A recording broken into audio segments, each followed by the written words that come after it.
Hi, I'm Robin. I'm a dental hygienist and myofunctional therapist, and I talk about things all oral health related. Today I'm talking about sedation dentistry, particularly for children. We've had a couple of situations this week where parents were very fearful or nervous because they heard that the recommendation for their child was to be sedated. So I just kind of wanted to talk about that a little bit and let you know what that means and how that works. We recommend sedation for children in situations where there's extensive dentistry needed. The child is very anxious or nervous. We want to protect their psyche. We want them to have good dental experiences. We don't want to hold the child down. We don't want to have to instill that dental anxiety or fear in a child. And some kids have very special healthcare needs. They have an extreme gag reflex, or they have a lot of work and they are nervous patients. So there's a lot of reasons why sedating a patient is an option.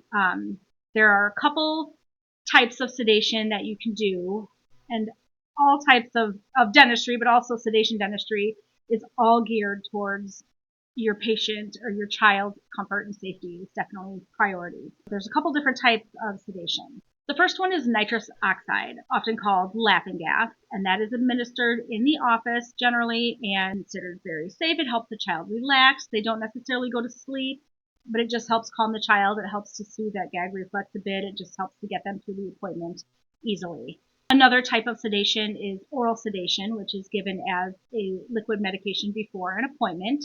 And again, it doesn't put them to sleep, but it just kind of helps relax them for that appointment.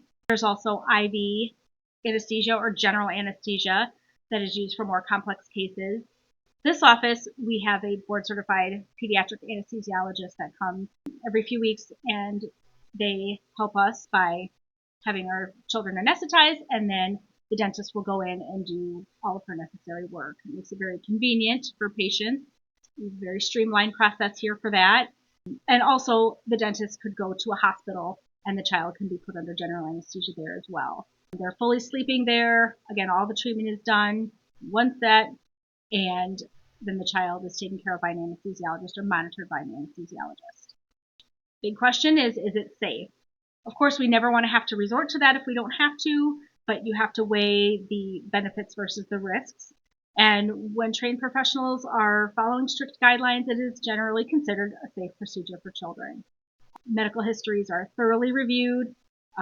Parents are given clear instructions, and dental teams or anesthesiologists are monitoring vitals, oxygen, etc., to make sure that the child is safe and protected throughout the entire process. Safety is always the top priority, of course. How to prepare your child for such appointments and to have a smooth experience. You are generally asked to have your child fast for a particular amount of time.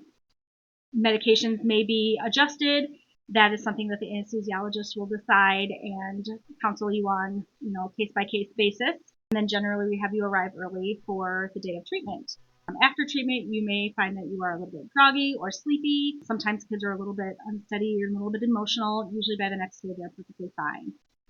Treating early is important because we can try to avoid sedation if possible, but sometimes it's unavoidable and it's just the best way to protect that child's psyche and make sure that they have positive experiences going forward.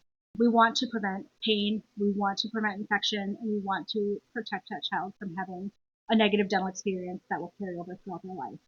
If you have any other questions and you want to hear about any other topics, please let me know.